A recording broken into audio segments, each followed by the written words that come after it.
Mesdames et messieurs, je vous souhaite la bienvenue dans ce webinaire au sujet du dimensionnement des poutres en bois. Je suis Carlos Martins et aujourd'hui je suis accompagné par mon collègue Peter Walker qui se fera un plaisir de répondre à vos questions dans la rubrique questions de l'application GoToWebinar. Nous allons donc démarrer ce webinaire. Je vais vous montrer une structure que j'ai pu calculer et faire au préalable. Tout d'abord, il y a des choses importantes dans le dimensionnement et la modélisation de votre structure. Tout d'abord, les éléments de chevron qui vont transmettre les charges à vos faîtes principaux, il faut utiliser des éléments de liaison nœud à nœud qui nous permettent ainsi de décharger aux endroits des appuis, de transmettre les forces aux faîtes principaux.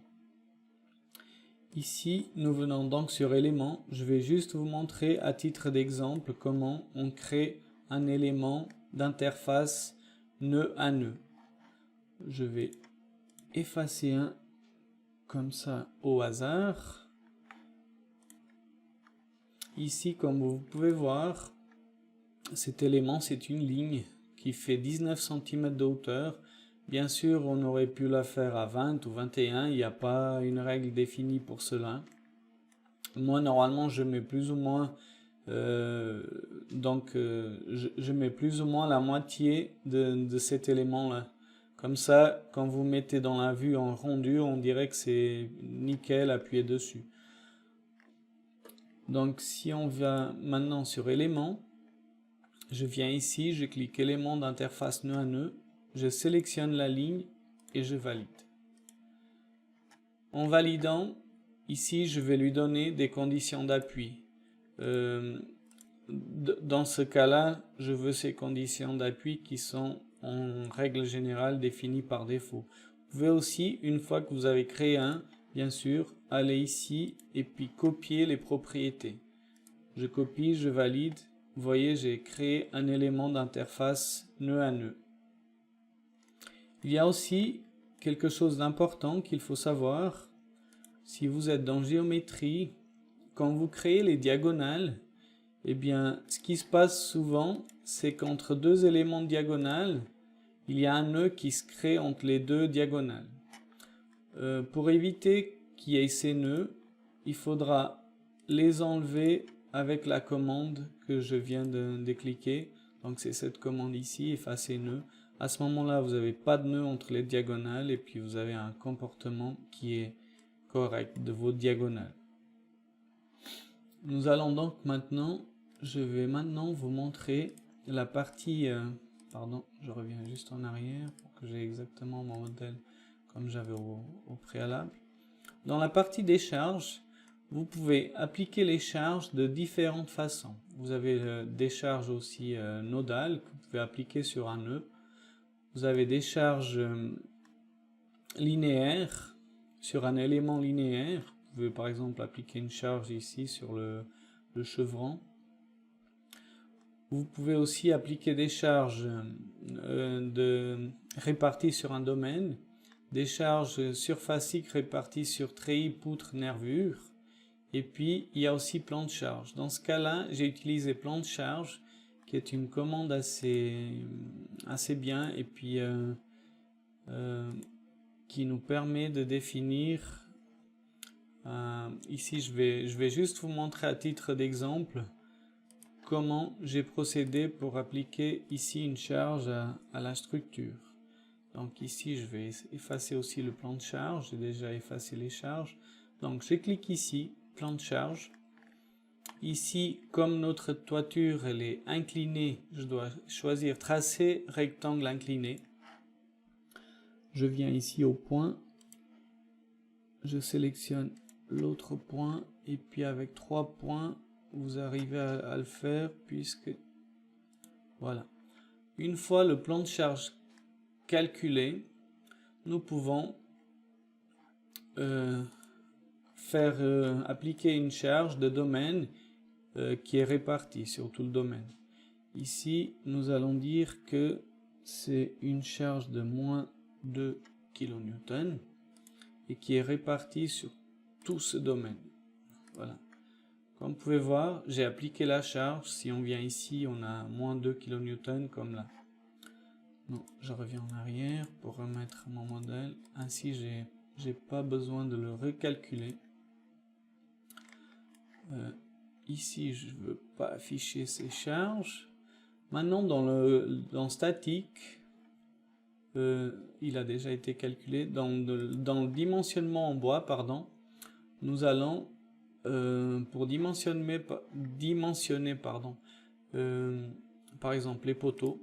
Ici, je vais juste sélectionner les poteaux. Vous voyez, à travers la commande là, ici, vous pouvez tout sélectionner ou alors vous dites, je veux juste voir les poteaux.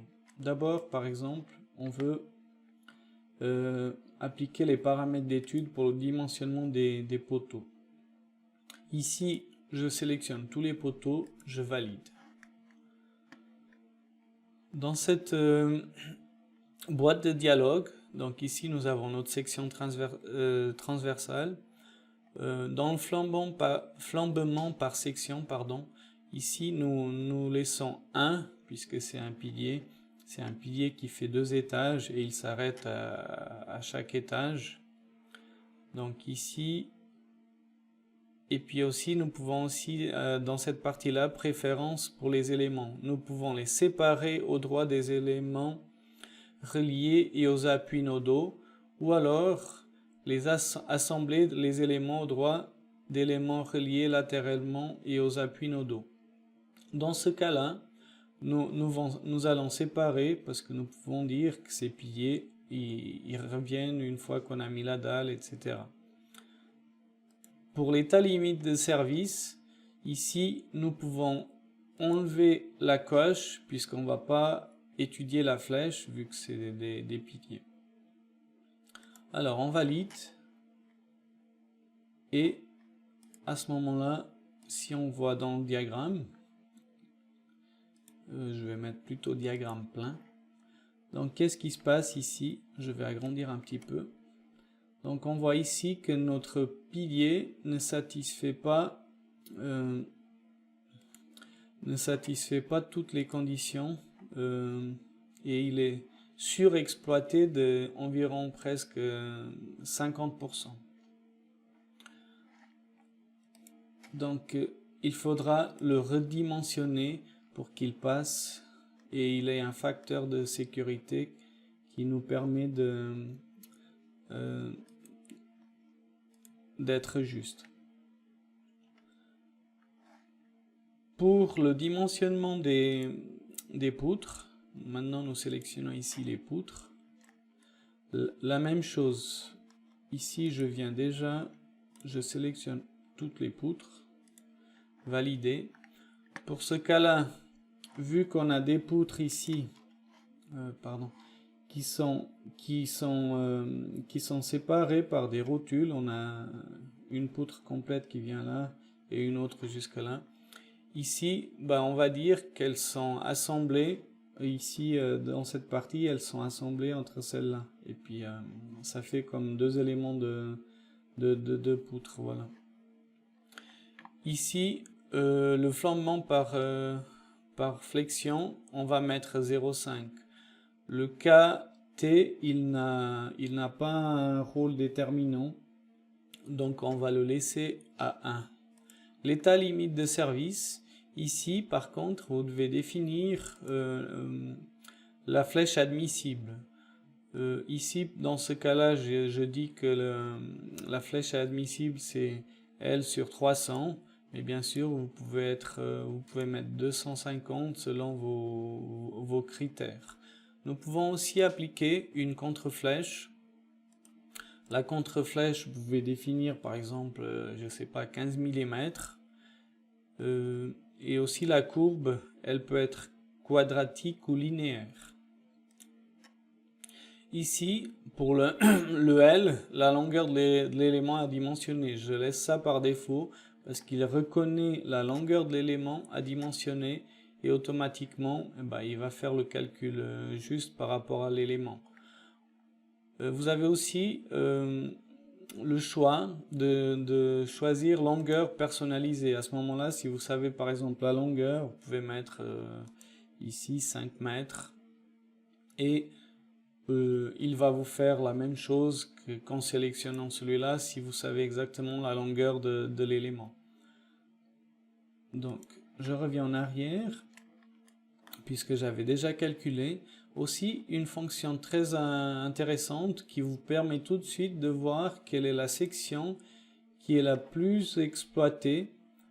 Donc, on voit ici qu'il y a notre section, elle est surexploitée, pardon, de 3,7 fois de ce qui est toléré pour cette section, pour qu'on soit dans le facteur de sécurité. Donc ici, vous voyez, si on vient là et on s'aperçoit, voilà, que les critères de dimensionnement ne sont pas remplis. Et si on vient ici dans les vérifications, exactement, je vous affiche ici les vérifications, vous voyez, à la flexion, bah, on passe pas. Aussi au cisaillement, on passe pas avec cette section, etc., etc. Donc voilà, là je reviens en arrière, donc vous voyez qu'on a plusieurs petits soucis dans notre structure. Alors, nous devons optimiser ces éléments de poutre pour qu'on puisse satisfaire nos critères de dimensionnement et remplir le critère du facteur et que le facteur de sécurité soit selon nos souhaits. Alors, pour ce faire, nous allons ici sur optimisation des sections transversales en bois. Nous cliquons dessus. Ici, pour simplifier, là je vais effacer parce que ça c'était une que j'avais créée. Je vais créer une avec vous. Donc ici, on est dans poutre. Je dis poutre, voilà. Je fais valider. Pour que ce soit plus rapide, j'aurais pu toutes les sélectionner, mais des fois ça prend un peu plus de temps. Alors pour que ce soit plus rapide, je vais juste sélectionner ici par exemple trois éléments à optimiser. Je valide. Ici automatiquement, vous voyez, il me montre trois poutres à valider, à optimiser, pardon. Le but de l'optimisation, il peut se faire selon le poids minimal. Normalement, c'est celui que je choisis, donc moins de poids, mieux c'est. La hauteur minimale aussi, vous pouvez définir ici une hauteur minimale et puis vous, si vous sélectionnez, bah, automatiquement après ce sera selon ces critères. Et aussi la largeur minimale, vous pouvez aussi bloquer par exemple dire que la largeur minimale elle est X et puis vous pouvez aussi ici mettre par exemple que vous voulez un rendement maximal de 90% et avoir par exemple 10% de réserve. Dans ce cas-là, nous on va laisser comme c'est. Et puis là, ici aussi les incréments, bah, c'est chaque section de X en X, chaque incrément, combien ça va augmenter ou diminuer pour satisfaire les paramètres de optimisation. Alors, une fois qu'on a choisi tous ces critères, nous allons dans optimisation et nous allons donc lancer l'optimisation, le calcul qui va nous rechercher des sections optimales pour la charge qu'on a et puis pour qu'on ait un facteur de sécurité qui soit juste. Là, ça n'a pas marché, pardon. Ouais, c'est... Attendez, je reviens en arrière. Des fois, c'est un peu bizarre. Là, c'est bon. Optimisation. Ah, voilà, c'est bon. Là, j'ai trouvé donc des sections. Ici, je vais agrandir la fenêtre. Donc, avec une base de 135 et une hauteur de 220, je trouve ma section qui remplit le critère d'efficacité. Ici, on a une efficacité de 0,913, donc approximativement 92% exploité, ce qui fait qu'on a presque 8% de réserve encore. Donc ici, maintenant je peux mettre ici remplacer les sections. Ici, il va me dire remplacer les sections transversales, pardon. Je coche oui. Et ici, il va me créer un nouveau fichier qui par défaut c'est 04 optimisation 01. Vous dites oui. OK. Qu'est-ce qui se passe là? Donc nous avons ici nos 3 sections qui sont optimisées déjà pour les efforts que nous avons. Celles-ci, elles sont beaucoup plus minces bien sûr et elles n'arrivent pas à satisfaire nos conditions, les conditions exigées. Alors, nous avons différentes façons maintenant de remettre les autres sections, d'avoir la même section partout, et afin qu'on ait un facteur de sécurité qui est partout juste. Pour ce faire, moi j'aime bien utiliser cette commande. Nous venons ici je décoche tout, ici je mets poutre. Je mets poutre, je fais valider. Vous pouvez aussi aller dans le filtrage des paramètres et sélectionner exactement quelle poutre. Pour ce cas-là, puisque vous avez juste affiché la partie des poutres, vous n'avez pas toute la structure qui est affichée, vous pouvez tout simplement mettre poutre, valider. Ici, vous cochez sur l'étoile et vous faites valider. Une fois que vous avez fait valider, vous avez toutes les poutres qui sont sélectionnées et puis vous devez cocher sur une que vous devez changer donc la dimension de cette poutre. Pour changer la section transversale, vous devez cocher ici section transversale parce qu'il y a différents types. Donc à chaque fois, si tous les types étaient la même chose, cette partie elle serait active. Mais là, comme on avait des sections qui étaient différentes, donc vous devez cocher ici. Moi, comme j'ai déjà optimisé 3 des poutres, maintenant je peux appuyer sur prendre et je vais ici prendre exactement ces caractéristiques de la poutre que j'ai optimisée. Vous voyez, ça a changé automatiquement en 135-220. Je fais valider et qu'est-ce qui se passe à ce moment-là? Eh bien, j'ai toutes les poutres qui sont de la même taille. Vous pouvez vérifier même, vous voyez, avec la souris, elles ont toutes la même taille. Maintenant, si on va dans dimensionnement de bois, pardon, je dois aller d'abord sur statique puisque j'ai changé toutes mes sections. Calculer de nouveau. Et maintenant, si je vais sur dimensionnement bois, eh bien, qu'est-ce qui se passe? Si on appuie là sur cette fonction qui est très pratique pour trouver celui qui est le plus exploité, eh bien, on voit qu'il y a une section, celle-ci, qui est la plus exploitée, qui est à 98% de rendement, pardon. Alors, si nous venons dessus, vous pouvez voir qu'elle remplit les critères et le taux d'exploitation et nous convient parfaitement. Si nous venons ici dans les vérifications de poutres en bois, nous pouvons voir que tous les critères sont remplis.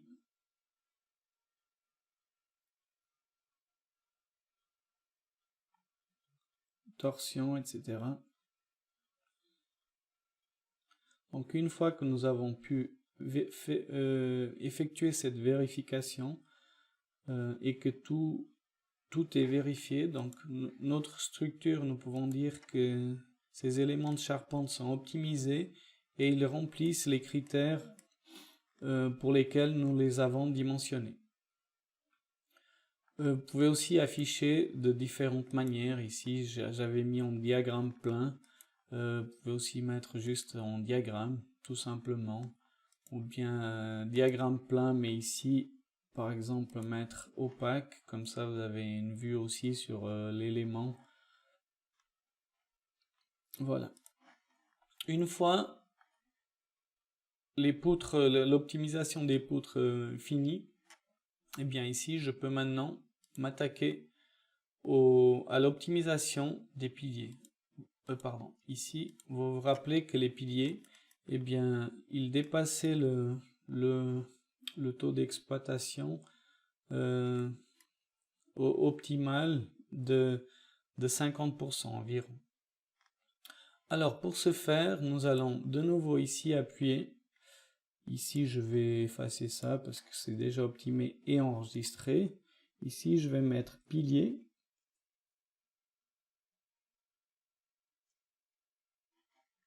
Valider.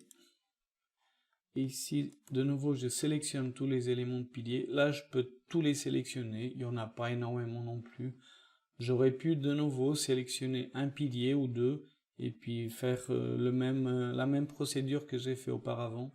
Mais cette fois-ci, je vais faire une petite variante. Comme ça, vous pouvez voir que les deux variantes sont possibles, ou trois. Chacun, après, il a sa façon de travailler et selon son souhait, ainsi le faire. Donc ici, nous avons nos 20 piliers qui ont été sélectionnés et que nous voulons optimiser. Bien sûr, ici, vous pouvez aussi faire, comme je vous ai dit auparavant, selon le poids minimal, le rendement que vous voulez, etc. Et puis mettre, par exemple, un diamètre maximal.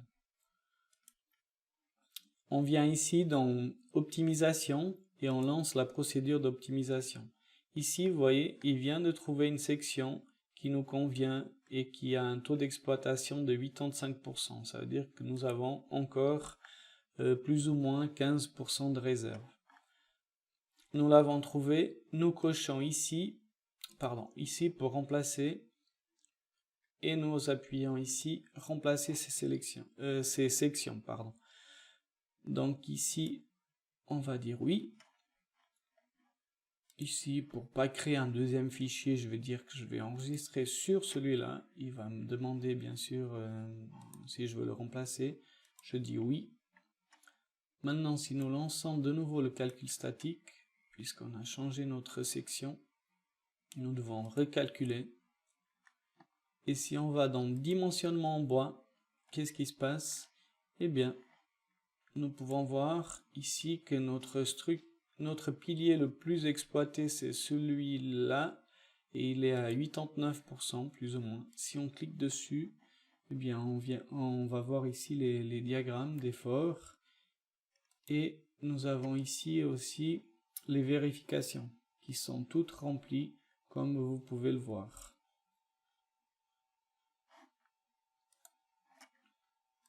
Une fois notre structure optimisée, nous pouvons aussi par exemple l'afficher comme ça.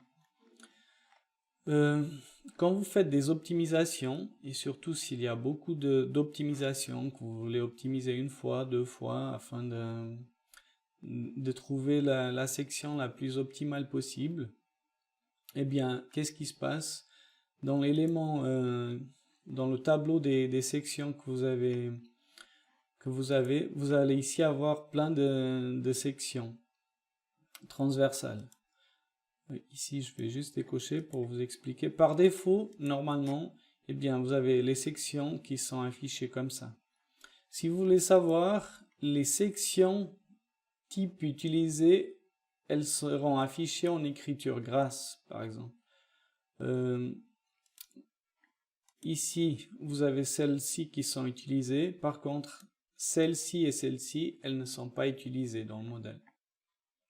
À la fin, vous pouvez aussi dire, bon, je veux effacer toutes celles qui ne sont pas utilisées. Si je fais par exemple après un rapport à la fin, comme ça, j'ai pas des sections qui n'ont rien à faire dans ce modèle, puisque je les ai plus utilisées dans le modèle final. Donc ici, supprimer. Vous voyez, il m'a supprimé les deux que j'utilisais pas dans ce modèle. Je fais valider, et une fois que j'ai fait valider, bah, toutes les sections, elles ont disparu. Que j'utilise pas, bien sûr. Donc ça, on a vu. Maintenant, j'aimerais aussi vous parler, dans un prochain webinaire, nous allons donc parler aussi de dimensionnement des poutres en bois, dimensionnement des plaques XLAM. Qu'est-ce que c'est exactement et comment se faire? Pour le faire, je vais juste vous montrer ici à titre d'exemple. ça c'est juste des notes parce qu'on va le faire dans un futur webinaire.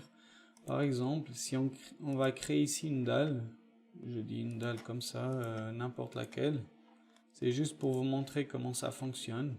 J'aurais pu vous montrer dans le PDF, mais ici je préfère vous montrer personnellement, pardon. Donc là c'est bon, il faut juste trouver le bon endroit. Voilà. Ici, la dalle, je peux dire qu'elle est en XLAM. Ici, si je coche dans cette partie-là, ici bien sûr je peux changer la qualité du matériau, etc. Ici, nous pouvons par exemple choisir le fabricant et puis des éléments qui sont déjà prédéfinis dans le programme.